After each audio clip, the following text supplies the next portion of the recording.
VKR school education channel में आपका स्वागत है। हम दिखाते हैं सरकारी विभाग की महत्वपूर्ण खबरें व आदेश। हमारे YouTube चैनल को सब्सक्राइब जरूर करें, बेल आइकॉन को कर लें सेलेक्ट ताकि सबसे पहले हमारी जानकारी का नोटिफिकेशन आप तक पहुंचे। अध्यक्षता में अभी कैबिनेट की बैठक संपन्न हुई है और उसमें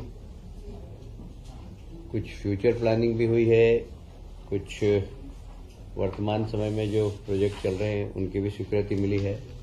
और सबसे बड़ी बात है, जो 16वां फाइनेंस कमीशन आ रहा है, 16th फाइनेंस कमीशन, आप सभी जानते हैं कि 5 साल के लिए राज्य सरकार को कितना फाइनेंशियल सपोर्ट केंद्र से मिले। हर राज्य चाहता है कि हमको ज्यादा से ज्यादा मिले, तो हम अपनी तैयारी कर रहे हैं। माननीय मुख्यमंत्री जी ने निर्देश दिए सभी विभागों को कि वे अपने अपने विभाग में किस प्रकार 5 साल की प्लानिंग करके और हम 16वें वित्त आयोग के सामने अपनी बात रख सके और ज्यादा से ज्यादा पैसा केंद्र सरकार से राज्यों को मिल सके। अरविंद पनगड़िया इसके अध्यक्ष है, देश के माने माने अर्थशास्त्री वो इसकी अध्यक्षता करेंगे, वो यहाँ पर आ रहे हैं। मुझे कहते हुए बहुत गर्व है कि जहाँ हमारे देश के प्रधानमंत्री का एक ध्येय वाक्य रहता है, ज्ञान पर ध्यान, और ज्ञान से उनका तात्पर्य है गरीब, युवा, अन्नदाता, किसान और नारी शक्ति।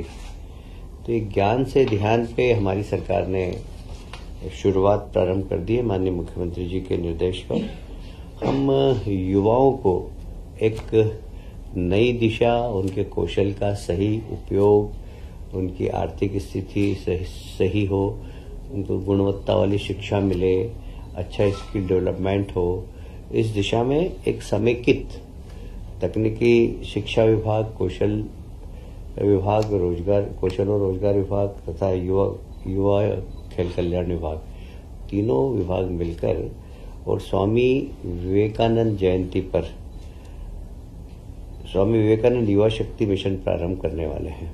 इसका उद्देश्य होगा युवा का सर्वांगीण विकास। शिक्षा के क्षेत्र में भी युवा आगे बढ़े, कौशल के क्षेत्र में भी युवा आगे बढ़े और वो रोजगार से कैसे जल्दी से जल्दी जुड़े। जैसे हमारे माननीय प्रधानमंत्री जी का मिशन है नई शिक्षा नीति के माध्यम से कि शिक्षा रोजगार देने वाली हो और हमारा युवा भी रोजगार देने वाला बने।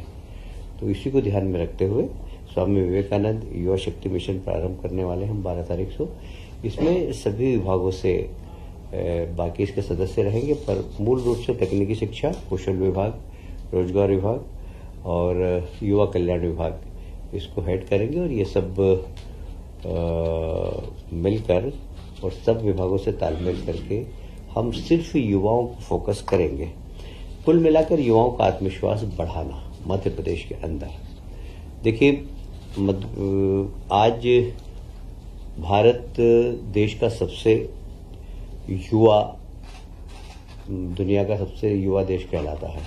हमारे यहाँ 27% आबादी युवाओं की है और युवाओं को आत्मनिर्भर बनाना, उनकी ऊर्जा का सदुपयोग करना, उसमें मध्य प्रदेश एक मिशन की तरह ले रहा है। मुझे बहुत प्रसन्नता है, माननीय मुख्यमंत्री जी ने इस मिशन को बहुत गंभीरता से लिया और सभी माननीय मंत्रियों से अनुरोध किया कि अपने अपने विभाग में भी हम युवाओं को किस प्रकार जोड़कर रोजगार दे सकें, इसके लिए काम करने के लिए हमें निर्देश दिए हैं।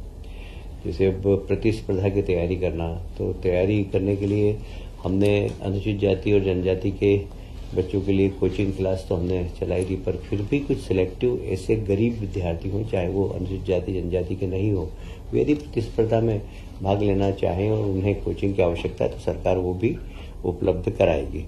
कुल मिलाकर युवाओं से संवाद बढ़ाना, उनका आत्मविश्वास बढ़ाना, उनकी योग्यता का सदुपयोग करना, उनकी क्षमता बढ़ाना, इसका उद्देश्य है। युवा शक्ति को रचनात्मक दिशा में ले जाना, ये इसका मूल उद्देश्य है।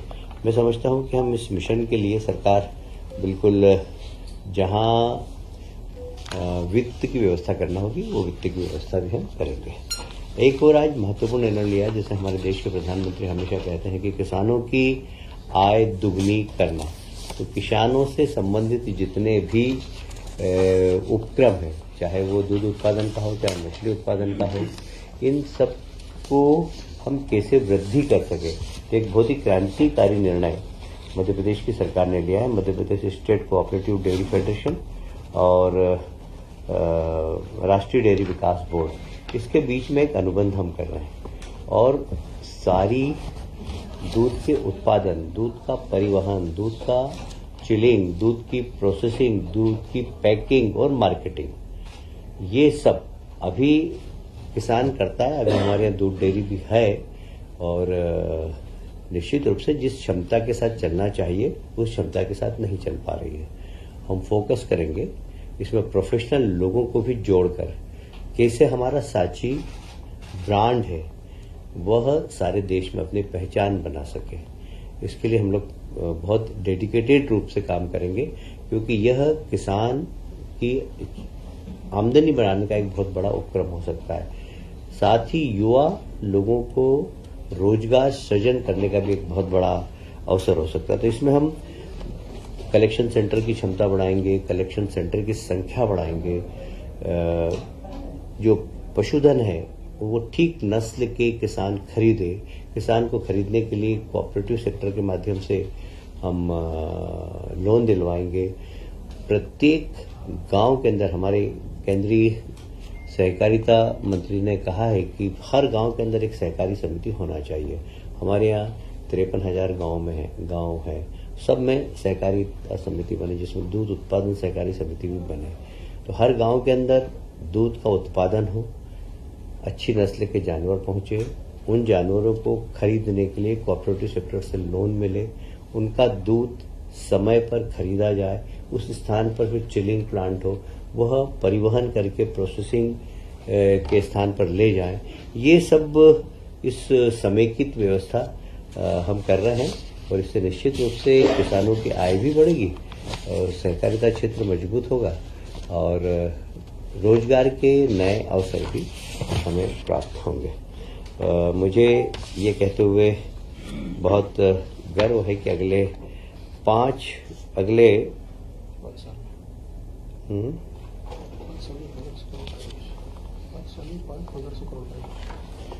इसका जो प्लानिंग है हमने किया है कि लगभग 5 साल के अंदर 1500 करोड़ का इन्वेस्टमेंट हम करें। ये 5 साल के अंदर होगा और इसमें अभी समितियों की संख्या 6000 है, ये लगभग 9000 के आसपास हो जाएगी। दूध का संकलन जैसे मैंने बताया कि अभी लगभग 10 साढ़े 10 लाख है, इसको हम लगभग 20 लाख करेंगे। कुल वार्षिक आय 1700 करोड़ से बढ़कर 3500 करोड़ की हो जाएगी और सांची ब्रांड को हम एक महत्वपूर्ण ब्रांड बनाएंगे। कचरे के लिए सर किस तरह तैयार करेंगे जी? कचरे के लिए पूरी जनता को किस? अब हमने माननीय न्यायालय ने हमें 6 हफ्ते का समय दिया है, जिसमें हम जनप्रतिनिधियों से भी चर्चा करेंगे, सामाजिक संगठनों से चर्चा करेंगे और इसमें जितने भी बुद्धिजीवी हैं, कुछ लोग गलतफहमी में हैं, उनकी गलतफहमी दूर करेंगे। एक छोटे छोटे ग्रुप्स के अंदर हम प्रेजेंटेशन देकर समझाने की कोशिश करेंगे कि यह जो कचरा है यह इसकी टॉक्सिसिटी लगभग 0 हो गई, 0 हो गई है और इसमें केमिकल कंपाउंड क्या है, जलने के बाद कौन सी गैस निकलेगी, ये सब हम प्रेजेंटेशन देंगे। मुझे लगता है कि जब प्रेजेंटेशन लोग देखेंगे तो जो भी गलत फहमियां हैं वह समाज की दूर हो जाएगी। सर, ये जो डेयरी प्रोडक्शन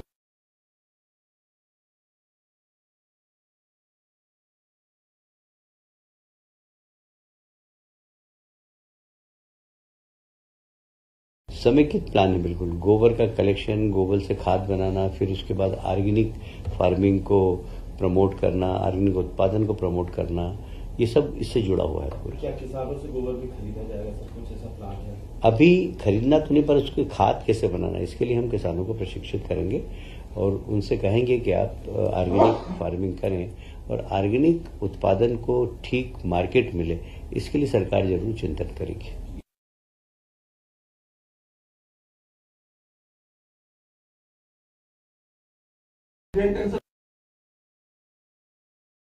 ऐसा नहीं है, देखिए सरकार में अधिकारी रहते हैं, पर कभी कभी एक्सपर्ट्स की आवश्यकता पड़ती है। जैसे मैंने कहा अभी ये सांची का हम ब्रांडिंग करेंगे, इसमें प्रोफेशनल लोगों को भी लगाएंगे, क्योंकि जो प्रोफेशनल, देखिए दुनिया है प्रोफेशनलिज्म की।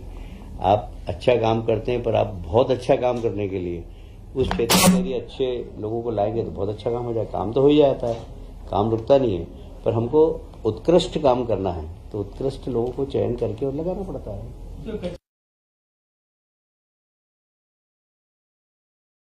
अभी इस बारे में कोई टिप्पणी नहीं करूंगा।